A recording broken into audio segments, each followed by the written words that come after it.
আসসালামু আলাইকুম। জোবায়ের একাডেমির পক্ষ থেকে আমি জোবায়ের সবাইকে স্বাগত জানাচ্ছি। আশা করছি সবাই ভালো আছেন এবং নিরাপদে আছেন। তো আজ বেশ কিছু গুরুত্বপূর্ণ টপিক নিয়ে আপনাদের সামনে আলোচনা করব। তার মধ্যে হচ্ছে এসইও কি, সার্চ ইঞ্জিন কি, অ্যালগরিদম কি এবং এসইও কিভাবে কাজ করে এবং কেন আমরা এসইও শিখব সে সংক্রান্ত বিষয় নিয়ে। তো চলুন তাহলে কথা না বাড়িয়ে আমরা মূল প্রসঙ্গে চলে যাই।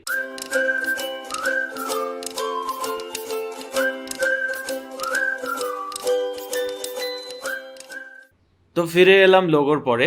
তো এখন আমরা মূলত আলোচনা করব যে হোয়াট ইজ এসইও। তো এসইওকে যদি আমরা ইলাবোরেট করি তাহলে আমরা পাই হচ্ছে সার্চ ইঞ্জিন অপটিমাইজেশন। তো বিষয়টা আরেকটু খুলে বলি, যেহেতু আমরা ওয়েবসাইট বা ওয়েব কন্টেন্ট নিয়ে কাজ করব, সেহেতু আমাদের ওয়েবসাইট বা ওয়েব কন্টেন্টকে সার্চ ইঞ্জিনের জন্য অপটিমাইজ করবো। অর্থাৎ সার্চ ইঞ্জিন যে জিনিসগুলো পছন্দ করে, যে নিয়মকানুনগুলো পছন্দ করে, তার নিয়মকানুন অনুসারে আমি আমার কন্টেন্ট বা ওয়েবসাইটকে সুন্দরভাবে অপটিমাইজ করব বা সাজাবো। তো যাই হোক, এখন কথা হচ্ছে অনেকের মনে প্রশ্ন আসতে পারে হোয়াট ইজ সার্চ ইঞ্জিন। তো সার্চ ইঞ্জিন হচ্ছে একটা শক্তিশালী ডাটাবেস বা একটা শক্তিশালী প্ল্যাটফর্ম, যেখানে অন্যের ওয়েবসাইট থেকে বিভিন্ন ধরনের কন্টেন্ট বা বিভিন্ন ধরনের তথ্য ক্রোল বা সংরক্ষণ বা ডাউনলোড করে তার ডাটাবেসে সংরক্ষণ করে, এবং যখন সার্চ ইঞ্জিনে মানুষ কোনো কিছু নিয়ে সার্চ করে তখন প্রয়োজন অনুসারে এই সার্চ ইঞ্জিন আমাদেরকে রেজাল্ট দিয়ে থাকে। যেমন গুগলে আমরা কোনো তথ্য যখন পেতে চাই তখন কিন্তু আমরা সাধারণত গুগলে সার্চ করে থাকি। তো এই গুগল হচ্ছে একটা সার্চ ইঞ্জিন। তো এই ধরনের আরও অনেক ধরনের সার্চ ইঞ্জিন রয়েছে, তার মধ্যে ইয়াহু, বাইদু, ডাকডাকগো, তো এই ধরনের সার্চ ইঞ্জিনগুলো রয়েছে। এবং আমরা যেহেতু গুগলকে ব্যবহার করতে অভ্যস্ত, তাই আমরা সাধারণত গুগলকেই সার্চ ইঞ্জিন হিসেবে ধরে থাকি। এছাড়া কিন্তু হাজার হাজার এরকম সার্চ খুঁজলে হয়তো বা পাওয়া যাবে যে অনেক ধরনের সার্চ ইঞ্জিন রয়েছে।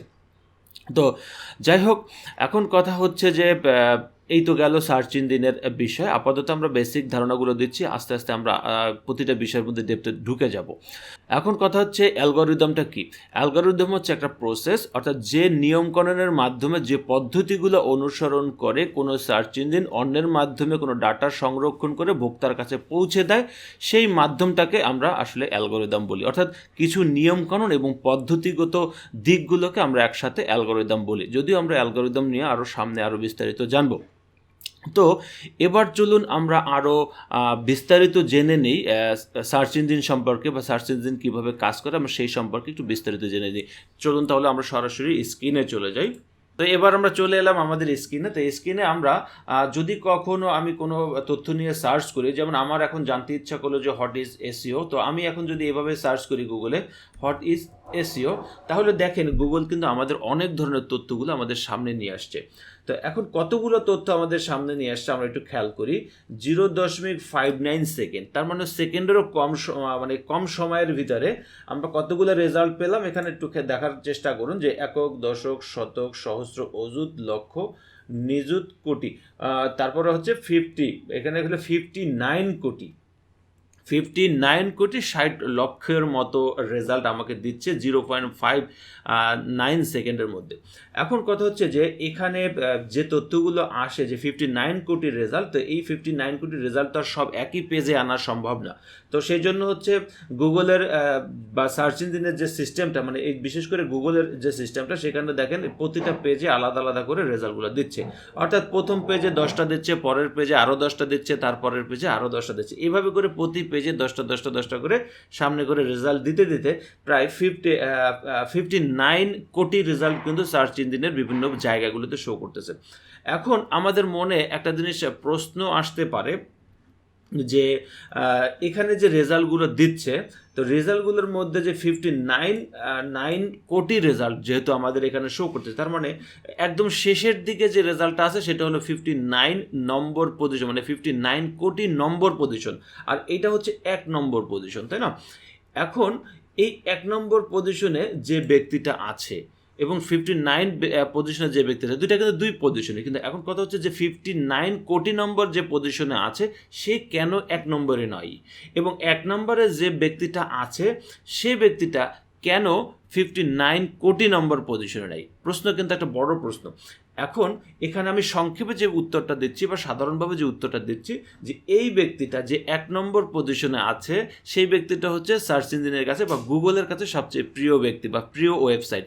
মানে প্রিয় কেন ওয়েবসাইট হয়ে ওঠে, এটার কারণ হচ্ছে যে সেই ব্যক্তিটা এই সার্চ ইঞ্জিন বা গুগলের সকল নিয়ম কানুন, সকল ভালো লাগা, সব কিছু আর কি সে মেনে চলেছে আর কি। যখন এই ওয়েবসাইটটা যখন গুগলের সকল নিয়ম কানুন, সকল প্রসেসগুলো সঠিকভাবে মেনে চলেছে, তখন এই 1 নম্বরে যে পজিশনগুলো, মানে যে আর্টিকেলটা আছে সেই আর্টিকেলটাকে গুগল করেছে কি তার 1 নম্বর পজিশনে দিয়েছে। আর সবচেয়ে যে কি বলবো, যে নিয়মকানুন যে মেনে চলে নাই, কিংবা যে ব্যক্তিটা নতুন এই টপিকটা নিয়ে কাজ করছে, অর্থাৎ হোয়াট ইজ এসইও নিয়ে যে ব্যক্তিটা নতুন কাজ করতেছে, এই নতুনের ভিত্তিতে অথবা গুগলের নিয়মকানুনের ফলো না করার ভিত্তিতে গুগল তাদেরকে বিভিন্ন পজিশনগুলোতে দিয়ে থাকে।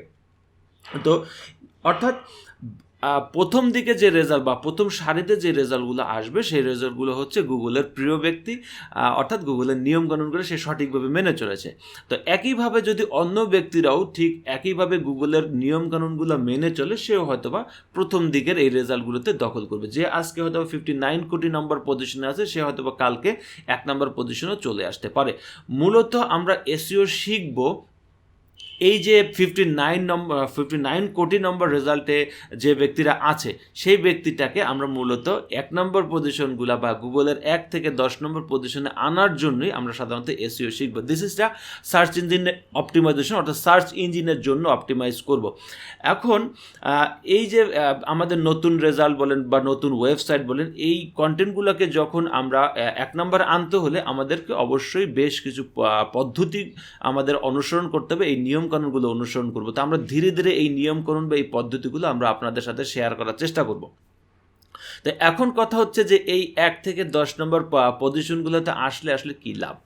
আমরা যখন কোনো তথ্য নিয়ে গুগলে সার্চ করি, তখন যখন এই হোয়াট ইজ এসইও নিয়ে যদি যখন সার্চ করবো, তখন দেখেন সাধারণত আমরা কি করি, আমরা কিন্তু এই যে প্রথমে যে রেজাল্টটা আছে আমরা কিন্তু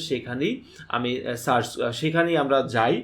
অনেক সময় আমরা সেকেন্ড পজিশন বা থার্ড পজিশনে যদি আমার টাইটেলটা পছন্দ হয়, আমরা কিন্তু তখন দ্বিতীয় আর্টিকেল বা তৃতীয় আর্টিকেলগুলোতে ক্লিক করি। তাহলে একটা জিনিস এখান থেকে পরিষ্কার হয়ে গেল যে আমরা সাধারণত দেখা যায় যে গুগলে সার্চ দেওয়ার পর প্রথম 2-3 জনের মধ্যে যে ব্যক্তিগুলো আছে বা যে ওয়েবসাইটগুলো আছে, আমরা কিন্তু সাধারণত তাদেরকেই ক্লিক করে থাকি এবং ক্লিক করে তার ওয়েবসাইটে চলে যাই। তো দেখেন এখান থেকে আমরা কিন্তু দেখেন সার্চ ইঞ্জিন ল্যান্ডের রেজাল্টটা এখানে আসছে, আমরা কিন্তু এখানে চলে আসছি, এখান থেকে তথ্য নিব, আবার প্রথমে যে ছিল তার মাধ্যমে আমরা তথ্য নিব। তো আমরা সকল কিছু জানবো। তো এইভাবে হয়তোবা দেখা যাচ্ছে যে প্রথম পেজে যারা আছে, একদম 1 থেকে 10 নম্বর পেজের, মানে 1 থেকে 10 নম্বর পজিশনের মধ্যে যারা আছে, সাধারণত কিন্তু ভিজিটররা এই 1 থেকে 10 নম্বরে যারা আছে তাদেরকেই কিন্তু ক্লিক করে থাকে। তো খুব বেশি দরকার না হলে আমরা সাধারণত কিন্তু এই দ্বিতীয় পেজেও যাই না। আর এইভাবে তো 59 কোটি নম্বর রেজাল্ট, সে তো অনেক বড় বিষয়, তাই না? তো আমরা মূলত কাজ করব যে কোনো একটা ওয়েব কন্টেন্টকে, ওয়েবসাইটকে আমাদের এই গুগলের 1 থেকে 10 নম্বর পজিশনগুলোতে আনার জন্য। থেকে একটা জিনিস পরিষ্কার হওয়া গেল যে যারা সার্চ ইঞ্জিনের 1 থেকে 3 নম্বর পজিশনে আছে, তারা সবচেয়ে বেশি পরিমাণ ভিজিটর পাচ্ছে। 4 নম্বর, 5 নম্বর, 6 নম্বর বা এরকম 10 নম্বর পর্যন্ত যারা আছে, তারা একটু তাদের থেকে কিন্তু তুলনামূলকভাবে কম পাচ্ছে। আর সেকেন্ড পেজে ধরেন হয়তো বা কেউ পেতে পারে, আবার নাও পেতে পারে। তো বিষয়টা হচ্ছে এরকম যে প্রথম দিকের সারিতে, মানে যত প্রথম দিকে আসতে পারবো আমরা, কিন্তু তত বেশি ভিজিটর বা ক্লিক বা অডিয়েন্স পাওয়ার সম্ভাবনা থাকবে। এখন কথা হচ্ছে যে এই অডিয়েন্সগুলো যখন আমাদের সাইটে আসবে, তখন যে কোনো পদ্ধতির মাধ্যমে আমরা হয়তো বা ইনকাম করতে পারবো বা আমাদের একটা সার্ভিস সেল করতে পারবো।